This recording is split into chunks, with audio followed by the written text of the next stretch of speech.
Merci d'être revenu ponctuellement. Je pense que nous allons pouvoir commencer la session tout de suite. Je vous souhaite la bienvenue à cette première plénière du Forum de dialogue politique concernant l'innovation dans les politiques d'enseignement. Je m'appelle António et je travaille pour une organisation non gouvernementale qui... On teacher professional development and school leadership. I am delighted to be the moderator of this session, as the focus of this session aligns very well with the core business of VDOB. First of all, before we start, I would like to make you aware of some key housekeeping rules. To our online panelists, you're invited to keep your camera on and your microphone off when you're not speaking. To the online participants, you're invited to mute your microphone when you're not speaking. However, you're invited to put on your video and microphone when you're given the floor. You're also invited to make use of the chat feature to post comments and ask questions, which will be addressed. Les panélistes sont priés de garder leur caméra allumée et leur micro éteint lorsqu'ils n'interviennent. Using the globe icon at the bottom of your screen. Live participants may also comment and ask questions during the following Q&A session. Our ushers will pass around the microphone. Great. Now I would like to welcome the esteemed panelists for this session. Let me start with Honorable Minister Gaspard Twagirayezu, who is the Minister of State in charge of primary and secondary education in Rwanda. Thank you for being with us, Minister. We're delighted to have you. Then we also have today, who's joining us online, Ms. Kati Antalainen, Planning Officer from the Ministry of Education and Culture in Finland. After that, we'll have Mr. António Novoa, Professor of Education, Institute of Education, University of Lisbon. We also have Mr. Ezequiel Molina, who is a senior economist from the World Bank, joining us from Washington online. Then here in our midst, we also have Mr. Musiimenta Karema, who is the country director for STIR education in Uganda. And last but not least, we have a teacher, Ms. Bianca Chimanikire from the African Institute for Mathematical Sciences Schools Enrichment Center, AIMSSEC, who is a Hamdan Laureate Prize winner from South Africa. Welcome to you all.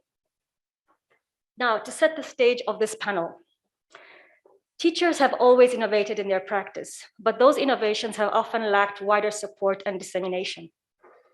If the COVID-19 crisis highlighted teachers' ingenuity, creativity, and flexibility to adapt to sudden and unforeseen circumstances, many classroom innovations have been designed outside classrooms, outside schools, and transferred into them rather than originating in the grassroots. However, innovations brought into schools from outside have rarely led to sustainable changes in students' learning outcomes. Research also tells us that innovations need to build on the practical wisdom of teachers and harness their intrinsic motivation to engage with solutions they have created themselves and that suit their environment. Until recently, teachers rarely had opportunities to share their creativity and the benefits of these innovations for student learning and well-being. The spread of social media messaging, as well as media, is changing this narrative by offering children channels for collaboration and increased visibility. Teachers have also started to work alongside designers and educational researchers to inform how innovations in curriculum, instructional technologies, and spaces may be better conceptualized to address teaching and learning needs.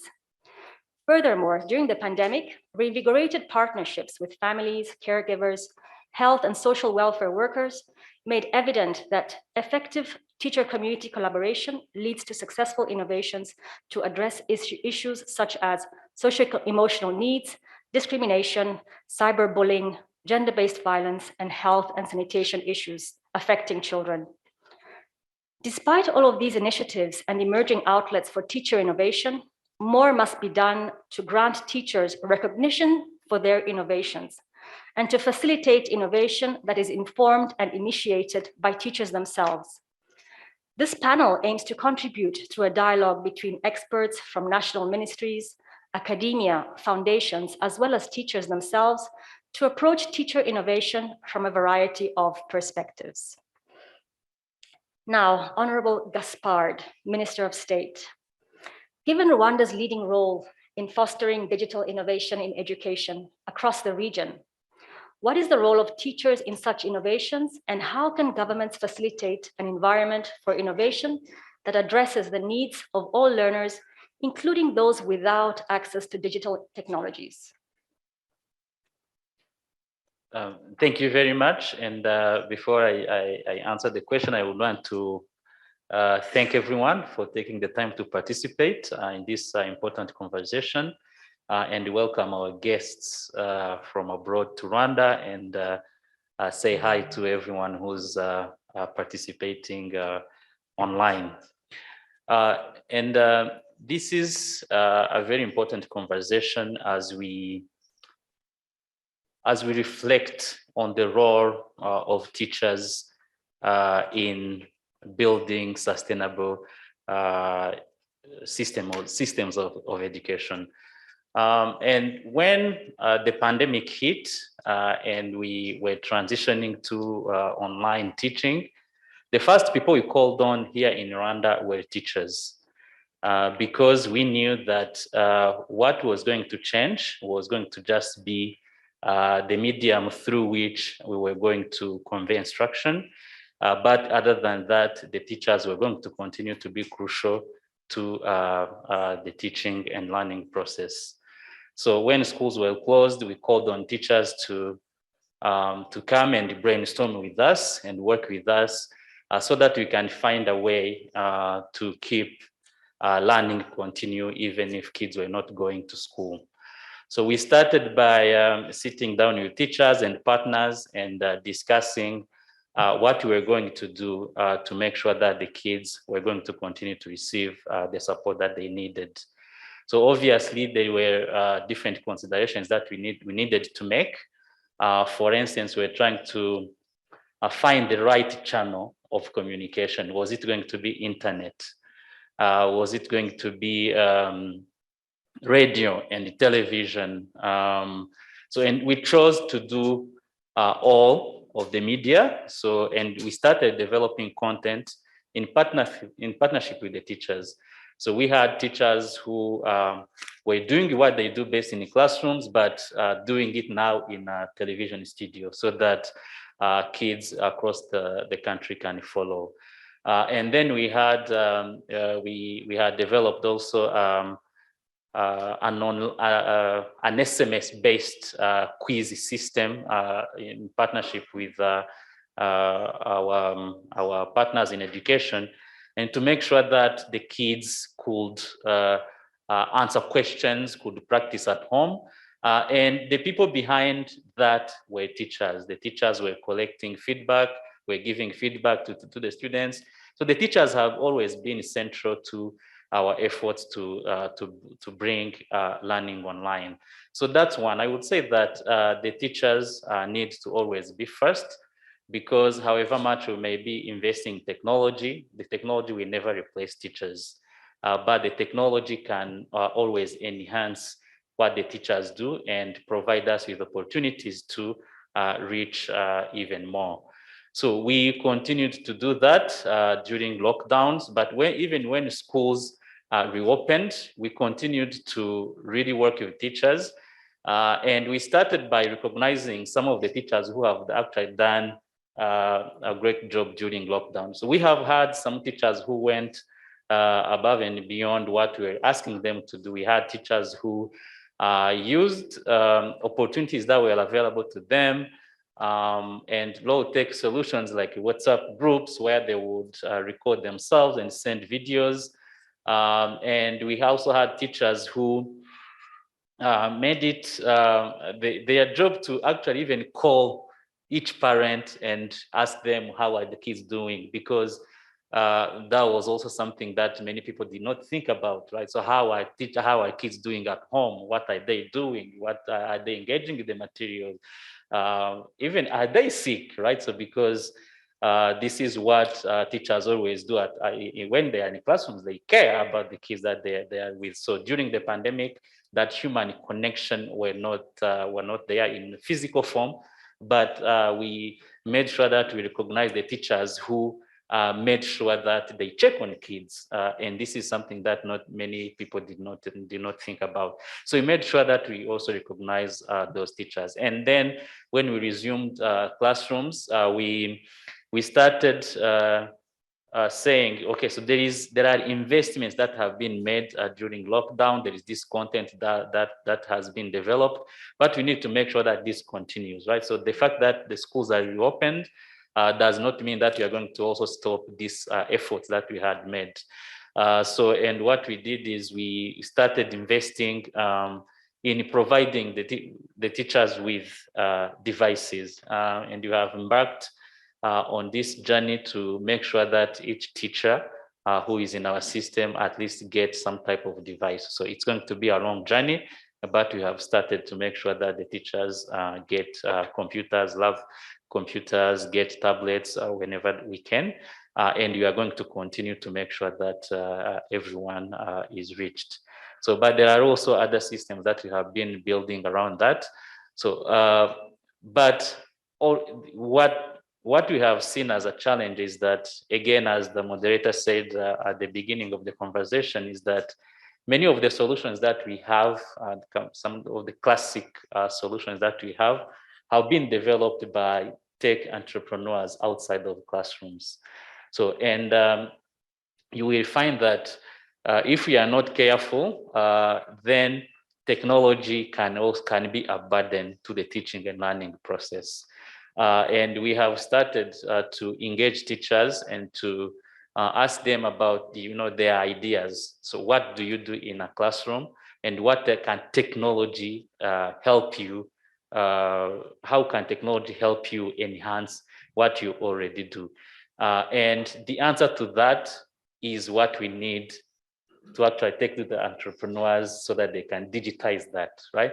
So because we need to make sure that technology works for the teachers, but we should not take solutions that were built outside of the classroom and try to make teachers conform to those technologies. So that's one. And also second is fragmentation, right? So we have seen different solutions that pretty much do the same thing. In order to introduce them, we need to be very careful and to ensure that we do not create a very steep learning curve for the teachers when they are trying to use these technologies, right? So we need to make sure that we know what they are already familiar with, and make sure that we can use those tools for them. So there are different things that we can do as governments, and to make sure that we are allowing our teachers to be comfortable with technology. But we also need to recognize that this needs to always begin with the teachers. We need to listen to the teachers. We need to make sure that we know what they are struggling with, and then help them figure out how can technology help with that. And this is obviously not something easy. So, but this is something that we are committed to doing, because the pandemic has taught us that we can never stop learning ourselves. And this is something that we continue to do. Thank you.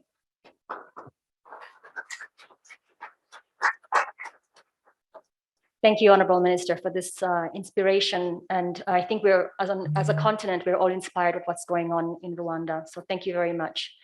Now we move to Finland, and we would like to ask Ms. Katie Antalainen, who is the Planning Officer, Ministry of Education and Culture in Finland. Good morning to you. We would like to find out that given Finland's ongoing evolution in curricular innovations, what have been the implications for teachers and teaching? Moreover, due to the COVID-19 pandemic, what additional curricular innovations and impacts on teachers can we foresee? Yes, thank you for giving me the Katie, floor. are you there? Yes, I hope you can hear me. Hello, can you hear me? Can you hear me? Hello, can you hear me? The interpreters can hear you. Hello, can you hear me? I hope you can hear me. I'm online and I can hear you. Perfect. So now let's see what's the issue Miss with Katie, you're the muted. room. Can you unmute yourself? I think I'm Katie is not muted. Katie can be heard online. appears on my screen. Yeah, and we can hear you. You're still muted. Can you hear us? No. Katie is not muted. Katie is perfectly audible online. Okay, thank you so much. Katie is audible online. I am unmuted, and in the online environment, it seems to work, but it appears that I am not heard in the room. Okay, we seem to have a technology challenge here. She's muted, but she can't hear us probably. So let me go on with the next speaker. Okay, but she's muted. I can see Katie, it on the we can screen. hear you we Yeah. can hear you on the Zoom, but we cannot hear you in the room. We're just fixing the room. Okay. Indeed, Thank you. Erin.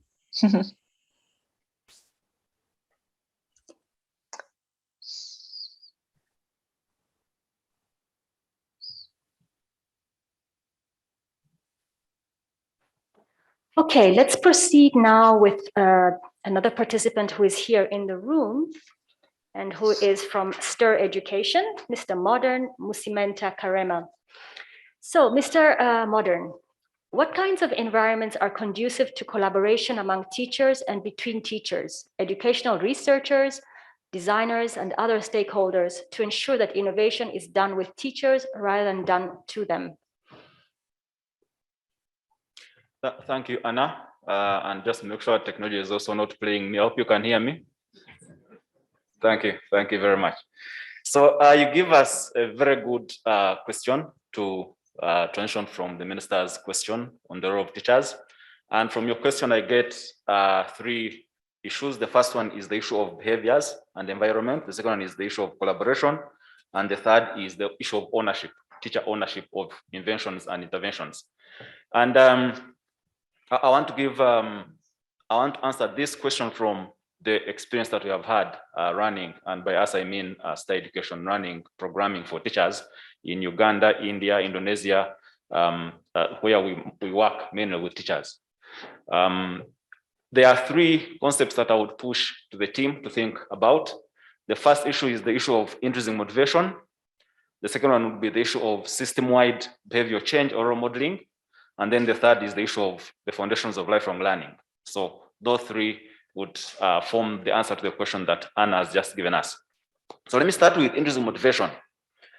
So as we think of these inventions and these innovations that we are giving or proposing for teachers, whether we are government or whether we are CSOs or multilaterals, the question should be, does the teacher realize, or do you have the buy-in of the teacher in terms of how this innovation fits into their performance, and therefore how they will feed into their role, the purpose of education, which is creating a learner who can go out there to the world and be a better person and contribute to the world out of the classroom where they are in. So the proposal that you're giving, the innovation that you bring across, does the teacher have an idea of how that innovation feeds into the learner that he or she is going to impact, and whether that learner is going to use that innovation to go and improve the world out of the classroom or the school where they're in? The second one would be the issue of system-wide role modeling. We are talking about the teacher, but the teacher does not operate in isolation, doesn't operate in a vacuum. How does the head teacher, or in some geographies called the principal, how does the head teacher relate with the teacher? But also, how does the district level, district education office relate with the head teacher? How does the national level, the commissioners, the directors, they have many titles, when a director at national level is relating with the district level education office, which image does the district level person have of the commissioner or director who is at national level? And so, but also, how does the director at national level relate with the political leadership? So one way of handling and ensuring that this innovation or this invention is going to have an impact on the teacher is to answer the question of, are you pushing this to the teacher, or does the whole system role model this innovation that you bring across? So who is your target? Finally, the teacher is the one who is going to be your change maker. But is this behavior, is this innovation being owned, being role modeled by the whole system, or are you just pushing it to the teacher? Because if the teacher is owning it, is taking it on, but he does not see the teacher involved, then clearly there is no ownership at school level. The teacher knows what's supposed to be done, but the teacher does not. The head teacher might be owning it, but as the inspector of schools, I think for Uganda that would be the sector education officer.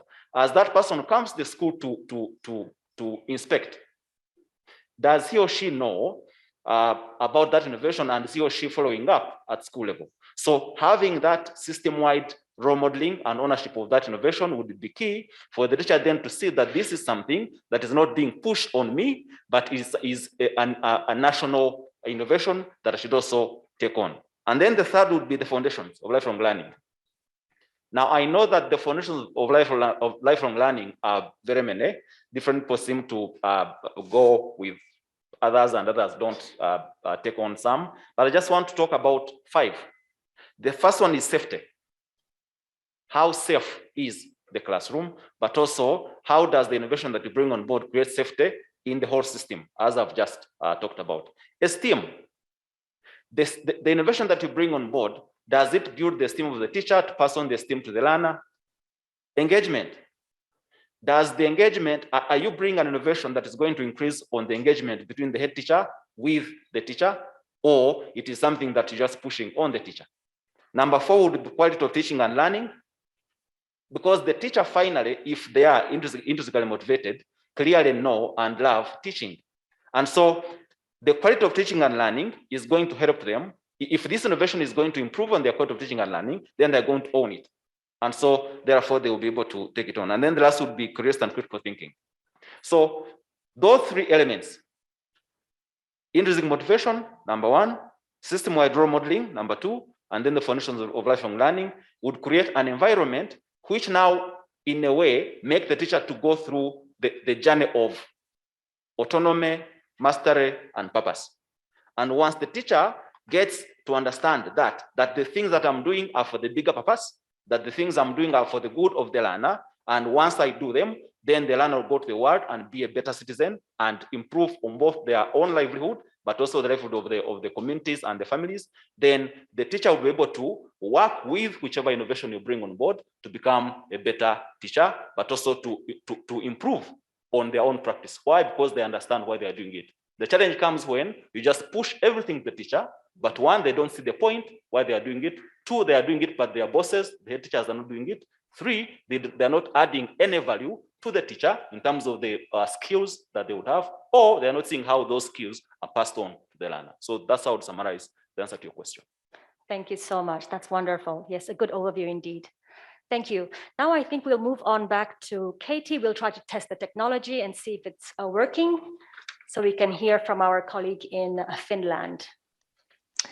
Yes, again, good morning or afternoon almost to everybody. I hope you can hear me this time. I am unmuted. Can you hear me? Yes, we can. Thank you. Go ahead. Perfect. Thank you so much. So thanks for giving me the floor. And it's an honor to intervene on behalf of Finland's representative in the teacher task force, Ms. Marja Vesalainen from the Ministry of Education and Culture, who unfortunately was unable to attend. We warmly thank UNESCO and the government of Rwanda for hosting this important meeting.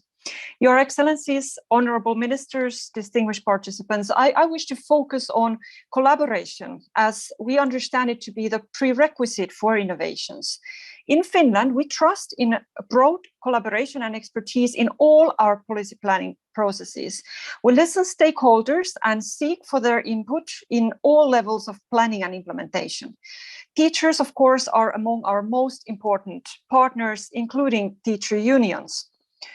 Also, curriculum planning, as was referred to in the question, is based on collaborative approach.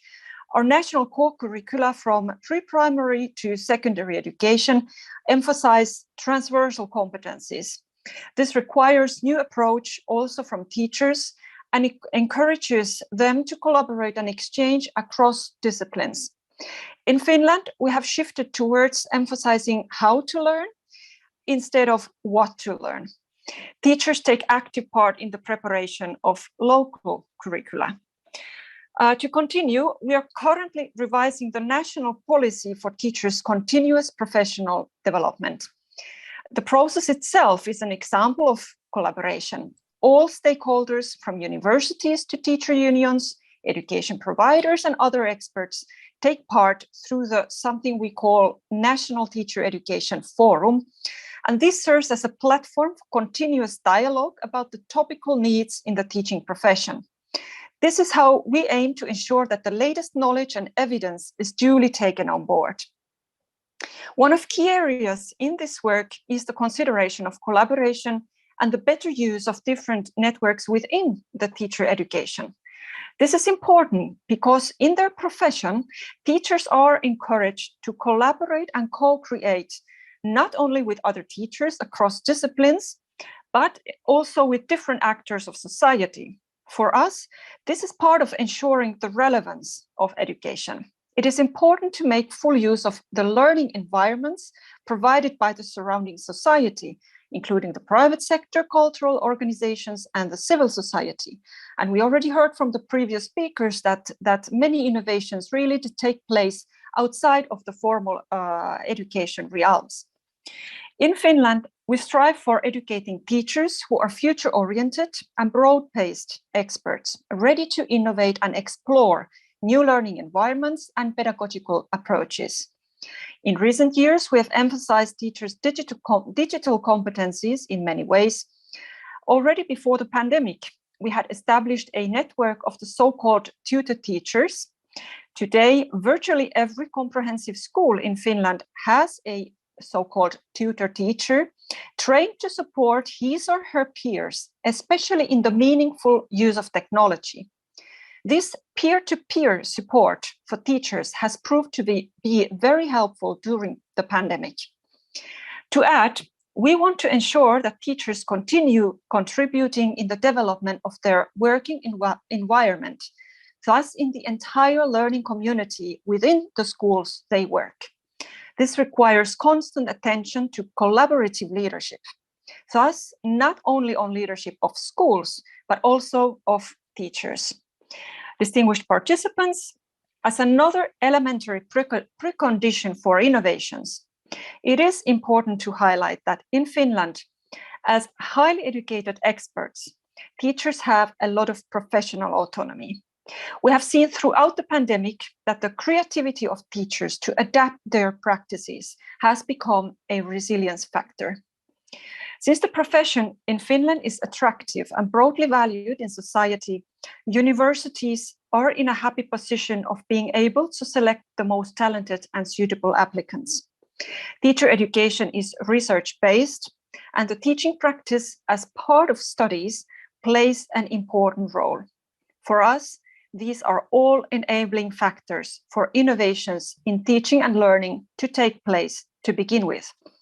To conclude, in Finland, we are very excited about the messages of UNESCO's recently launched Global Report on Futures of Education, namely its call to, firstly, improve the collaborative nature of education planning, and secondly, empower teachers and support their agency and pedagogical expertise by striving towards increased professional autonomy. We believe that these are crucial steps towards improving education systems in a more responsive manner. I thank you very much.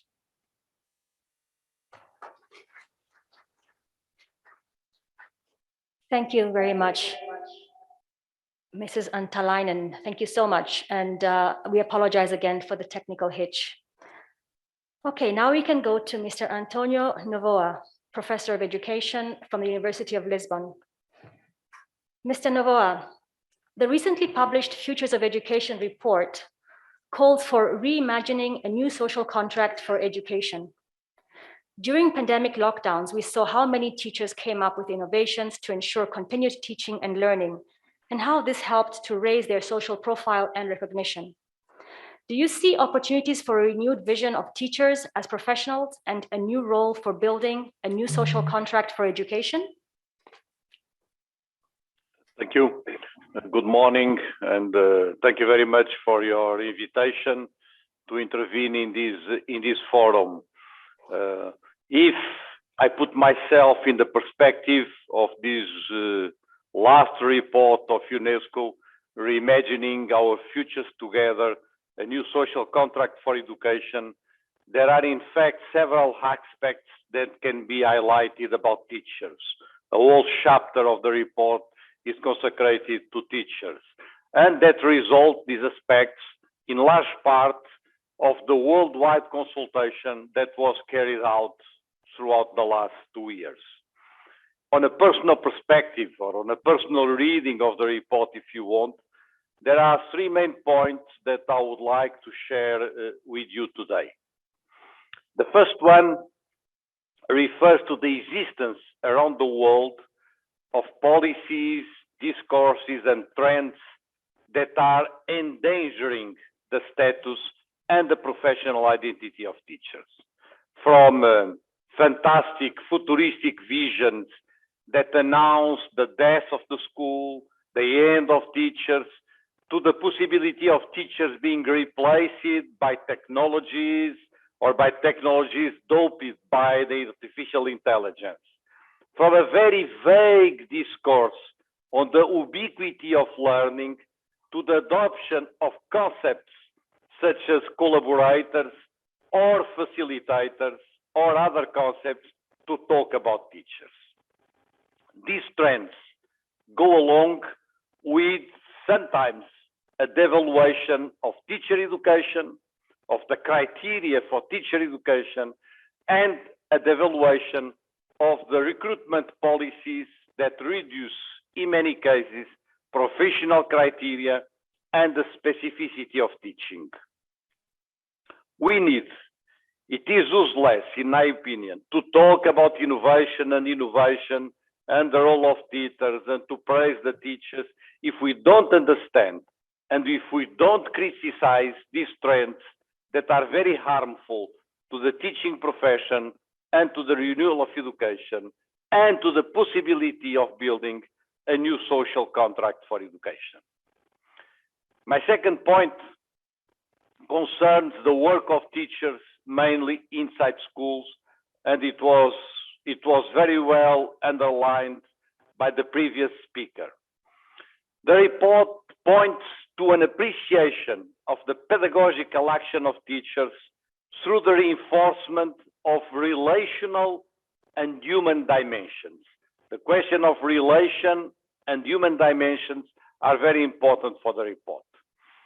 The report also points, and this goes directly to your question, to a profound change in the school model, in the grammar of schooling, and to an increasingly collaborative definition of teaching work.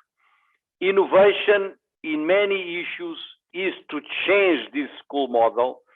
It's not to stay with this school model based on the classroom and whatever. So let's try to understand that this new social contract for education is a change in the social contract that was built and consolidated by the end of the 19th century.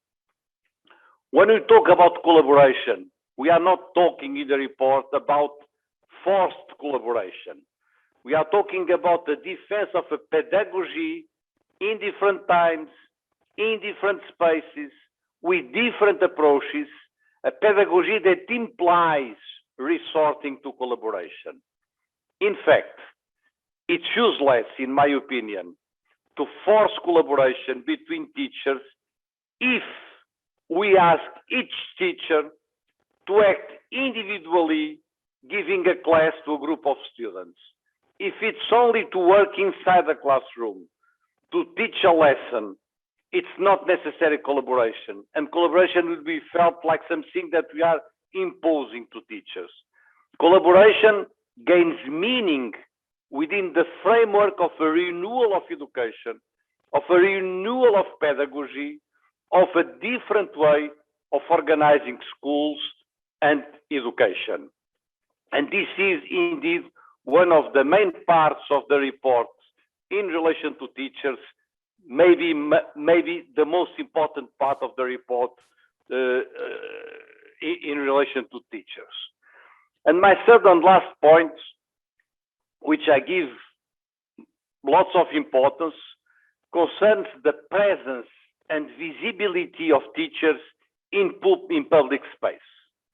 And here I will only mention very briefly three aspects.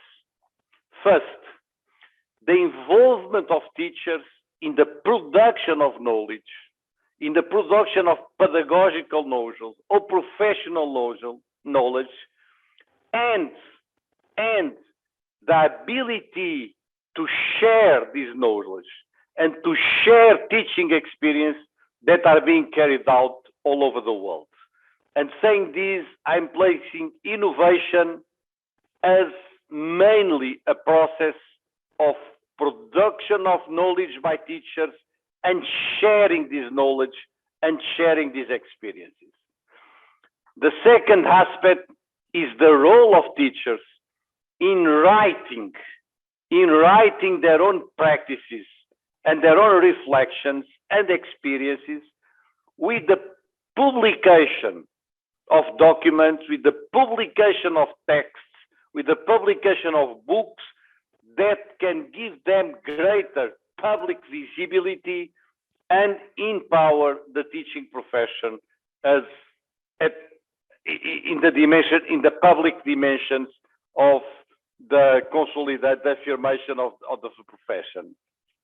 And the third aspect is the participation of teachers, the involvement of teachers in the discussion and in the decisions concerning public education policies. And as we all know, they are very often put aside on these discussions and on these decisions.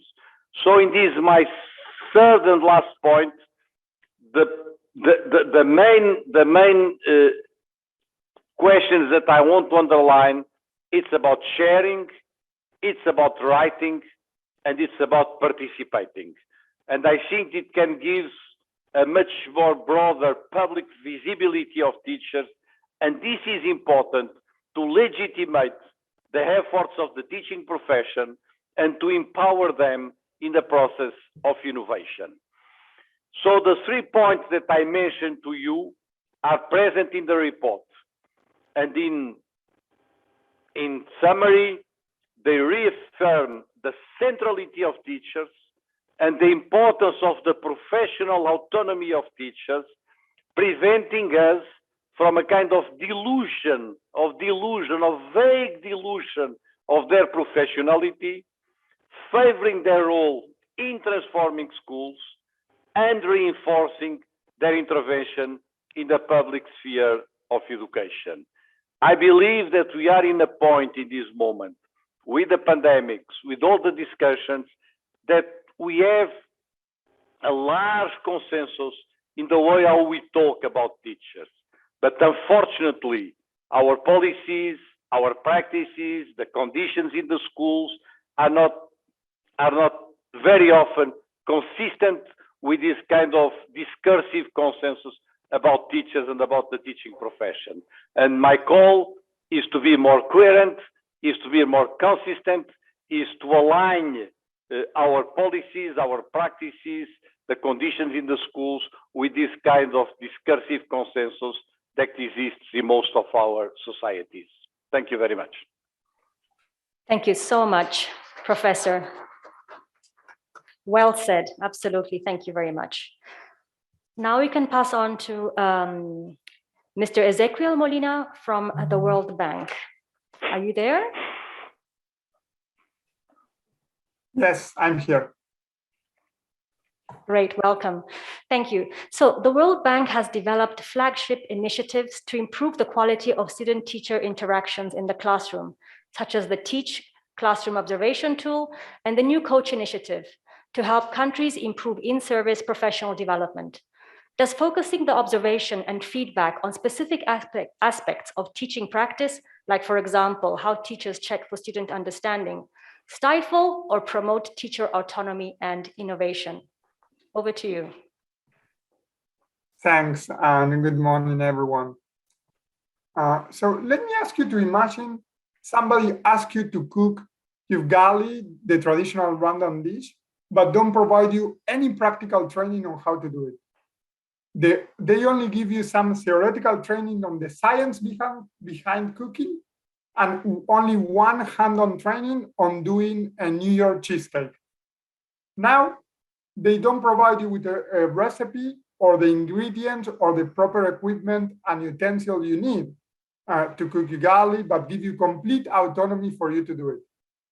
For most of us, that would be a recipe for disaster. So why would you expect this approach to work for something much harder than cooking, like teaching?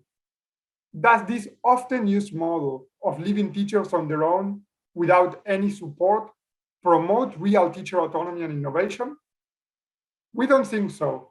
And the data from country after country that looks at what the students and teachers experience in the classroom show this very clearly. Teachers want to do their best for their students, but often don't receive the right support that allows them to teach effectively in the classroom. So the question is, how can we improve how we support countries so in turn they can support teachers? The initial step to enhance that support provided to teachers so that they can actually use their autonomy to innovate is to understand what are teachers' professional development needs. In 2019, the World Bank launched Teach, an open access adaptable classroom observation tool that measures teacher practice inside the classroom and identifies teacher professional development strengths and needs. Today, Teach has been used in over 30 countries and is available in over 10 languages. In each country, Teach has been adapted to unique needs and contexts. For example, in Uruguay, we work with the government to contextualize the tool and add additional behaviors on helping students develop reading and writing skills, a central part of their in-service teacher professional development program. Teach and tools like Teach not only are useful to identify areas of teacher professional development needs, but they provide a common language to talk about teaching that was often lacking and preventing teacher collaboration on improving teaching practice. But after we developed Teach and saw how useful pedagogical leaders and teachers found it, we also got a lot of demand for what's next, how to help teachers not just identify areas of strengths and weaknesses, but how to help enhance teaching practices. To help fill that gap, the World Bank developed Coach, an initiative that aimed to support teacher in-service professional development so that it's tailored to the needs of individual teachers, focused on critical skills, and embedded with practice and ongoing feedback by experienced teachers and pedagogical leaders. In Punjab, Pakistan, for example, an adapted version of Teach is now being used by mentors as a diagnostic to observe and provide practical and ongoing feedback to all teachers. The cycle of observation and feedback has yielded 20% rise in average teaching scores across a period of 3 years. So to go back to the question, how does Teach and Coach promote teacher autonomy and innovation? It does so by helping teachers identify the areas of professional development need and pairing them with experienced teachers and pedagogical leaders that have successfully mastered this practice to observe, give feedback, and support on their ongoing growth. As teachers master the basics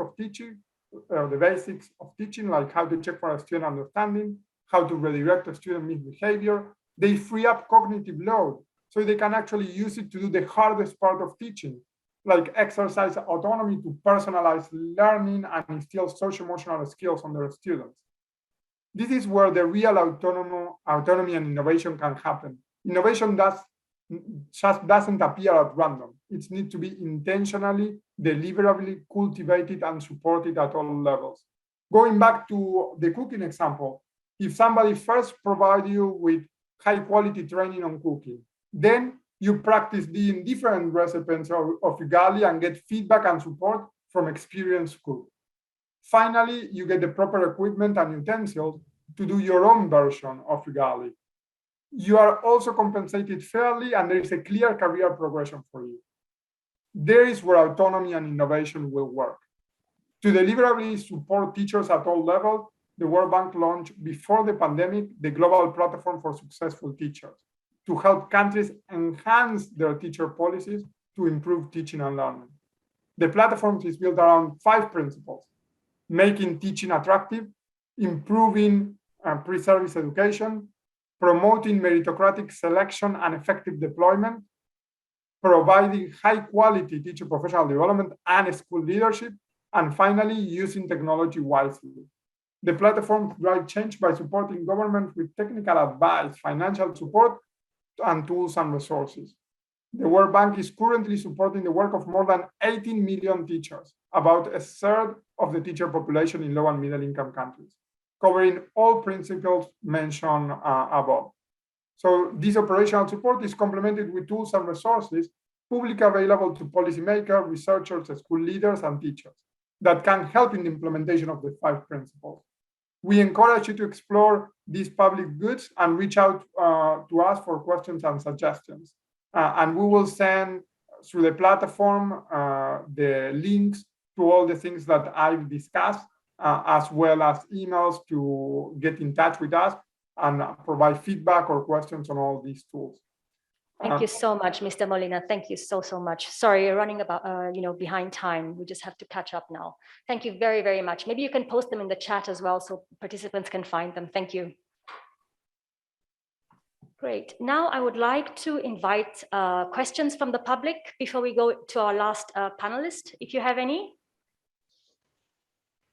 please just raise your hand if you have any questions.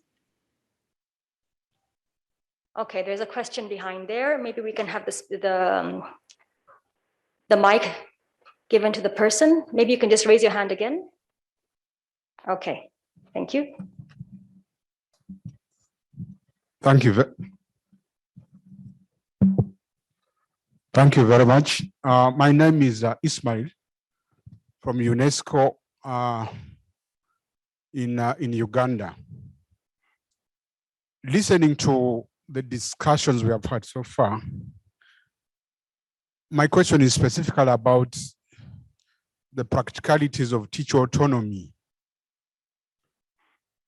I don't know whether we have, or I don't know whether I have a clear understanding of what this statement means, but I'm imagining how we can promote the teacher autonomy while we are actually asking the teacher to teach within a fixed framework.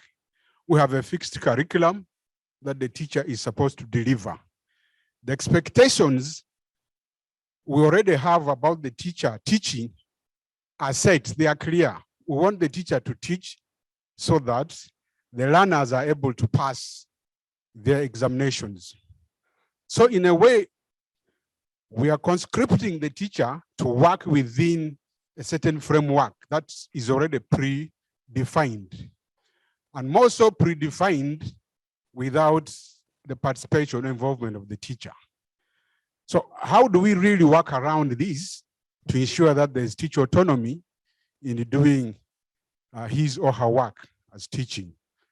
Secondly, I'm not sure whether we are mixing concepts here when we talk of teacher autonomy on one hand, and then we talk of collaboration on the other hand. Are these not in conflict? Thank you very much. Thank you for that question, actually those questions. Is there anybody online who would like to respond to these questions, or should we have somebody from the audience? Okay, we have somebody. Is it another question that you want to ask? We don't have time for another question now, sorry. I think you can park it there. We'll ask somebody to respond to this question. If there's anybody from the audience who would like to take these 2 questions, otherwise we'll ask somebody from the online panelists to chip in.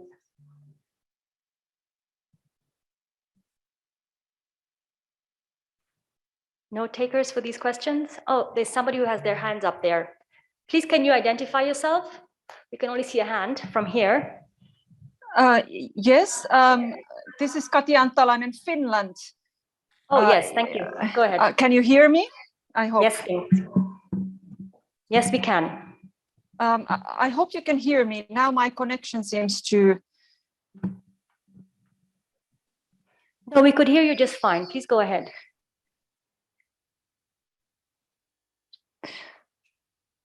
Hello, can you hear me? Yes, we can. I think we have a technical issue again. Anybody from the audience who wants to take this question? Oh, great. We have Carlos here in front. Please, can you pass the mic to Carlos?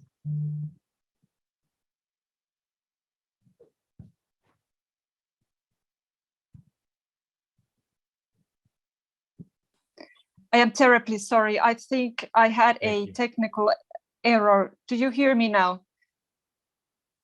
Yes, we do. Okay, perfect. I will intervene very briefly in order to spare some time.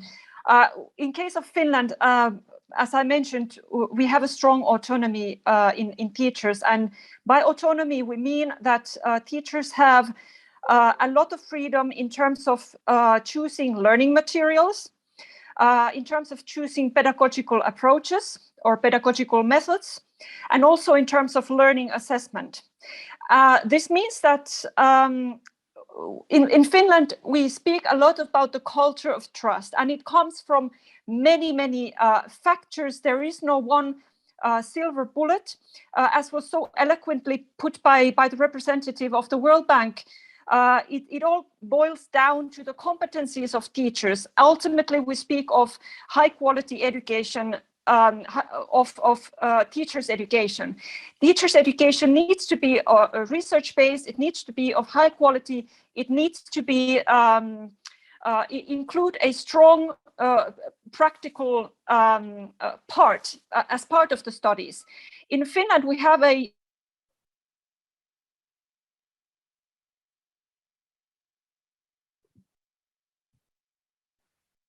Okay, we have lost her. I think we'll go into the last presentation, the last panelist, and who has hanging questions, we can maybe find a way of getting a response from the panelists later. So now I think we'll go to Miss Bianca Chimanikire from South Africa, and I would like to ask her this question. In the context of COVID-19 school closures and their aftermath, which innovations in pedagogical approaches supported by your institutions have been most effective to support continued teaching and learning? Ms. Chimanikire will deliver a presentation on her experiences in South Africa. So over to you, Ms. Chimanikire. Thank you very much. I hope you can hear me. Okay, yes, my name is, good afternoon, ladies and gentlemen. My name is Bianca Chimanikire, and I'm a maths teacher and a student with the African Institute for Mathematical Science Schools Enrichment Center, AIMSSEC.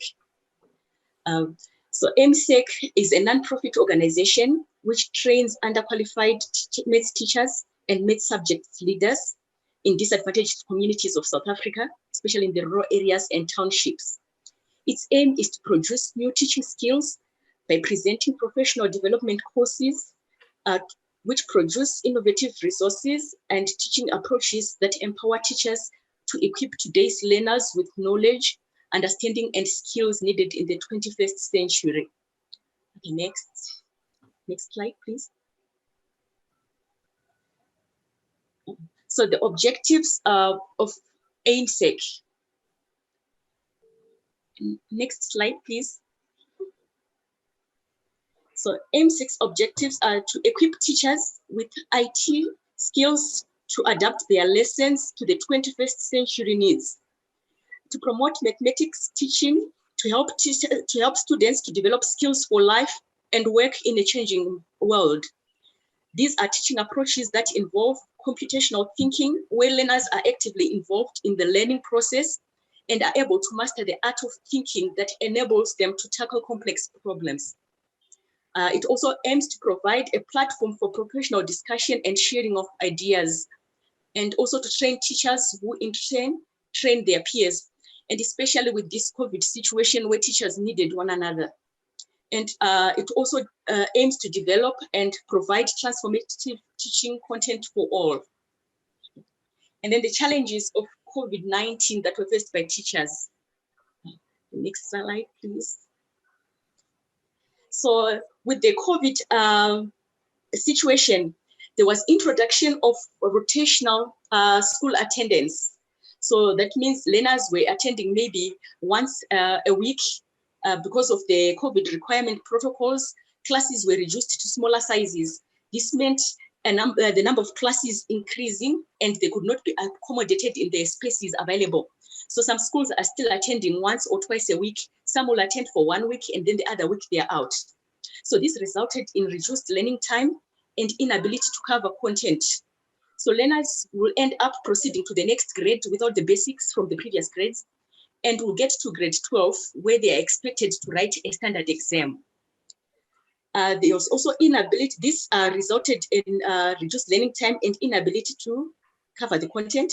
So increased workload for teachers also, because of the increased number of classes. So other teachers had to take different classes or even different subjects. Like if your class attending on a particular day, you find the timetable won't be able to accommodate all your classes. So you'll end up having to teach the other grade the following day. And also teachers had to take extra responsibilities like screening for symptoms every morning. And then there was also lack of resources and training for teachers when schools turned to online learning. So most of schools were not prepared for the platform. Schools did not have the gadgets, and teachers and learners needed training for it to be effective. And then AIMSSEC solutions to the challenges of COVID-19.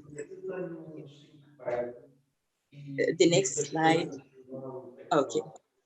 So AIMSSEC, so at the start of COVID-19, AIMSSEC designed fully online courses.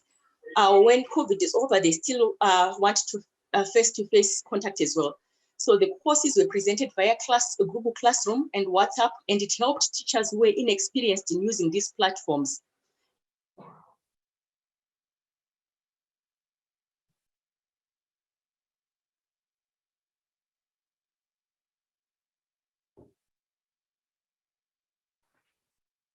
Okay, it looks like we have a technical issue, and we're actually running out of time.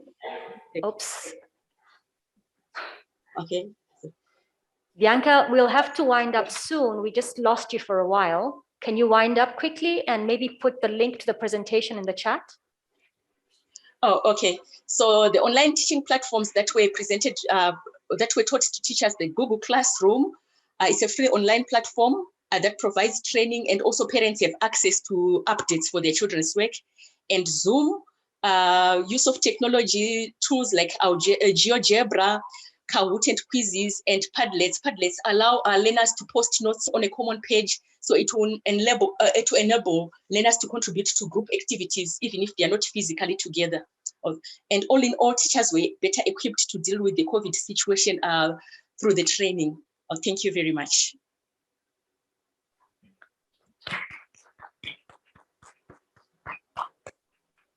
Thank you so much, Bianca, and really apologies for rushing this presentation. Great, I think we have time, if Ms. Kate is still with us, for her to respond, to finish responding, if she can manage, because we don't have much time for further questions.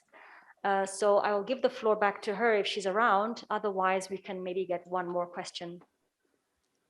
Yes, I am here, and I will. I'm trying to write in the chat. So if it cuts again, I will ensure that I will write in the chat. But the autonomy, as I was mentioned, is partly linked with the high quality of teacher education. It is linked also with something we call the culture of trust, the intrinsic professional accountability, which is linked to the national vision and the entire society's commitment to education. When the entire society understands the importance of education, then it contributes to a positive cycle where the system is aligned, and all pieces of the system, they go to the same direction. Everybody wants to work for better education. Of course, we have evaluation system. We don't have inspections, which is another maybe weird element for quite many countries. But this is precisely possible because of highly educated teachers who are the true experts in the classrooms, and therefore they are trusted. it goes down to so many issues. For example, the head teachers, they are the pedagogical experts. They really must be the pedagogical leaders who are there to support teachers. Teachers have autonomy, as I mentioned, in terms of learning materials, choosing their pedagogical methods, even in terms of learning assessments. Teachers take actively part in all policy reforms, either directly or through the teacher unions. But more importantly, teachers are firmly engaged in the production of local level curricula. We have a broad framework at the national level, but then every school or every municipality, they have their local level curricula. And when you take teachers actively in this process, then the entire learning community becomes committed and engaged. So maybe these are some of the points that I might raise. Thank you. Great, thank you so much for that comprehensive answer. And I think it responded to both questions. So thank you very much. So now we can just wind up this session and you can park the questions if you have any, like I said before. And with this, I would like to thank all the panelists, the ones who are following us online, but also the Honorable Minister here, and also the representative from STIR Education, Mr. Modern. Thank you very much for being with us and for joining this panel. Thank you.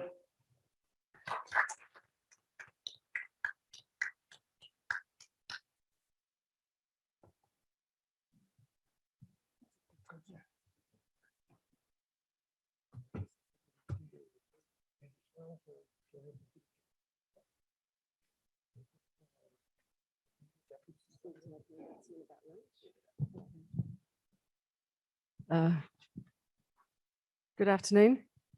So we'll just be taking a lunch break in the restaurant downstairs, and we will be back for 3 panel discussions after lunch. So you can choose which discussion you would like based on the program. One will be here and the 2 others will be downstairs in there's 2 rooms in the meeting room area. So you can choose. One room will be here and there's 2 rooms downstairs. The rooms downstairs is the Seminar Izaro and Muhazi and Virunga. So there'll be one session on teacher development through digital skills and open learning opportunities in Africa. Another on the value of play-based learning for education recovery. That's in Seminar Izaru. The first one is here in the ballroom. And the third one is in leadership in education from the classroom to the cabinet office. And that's in Muhazi Virunga. Thank you very much and enjoy your lunch. Bon appetit.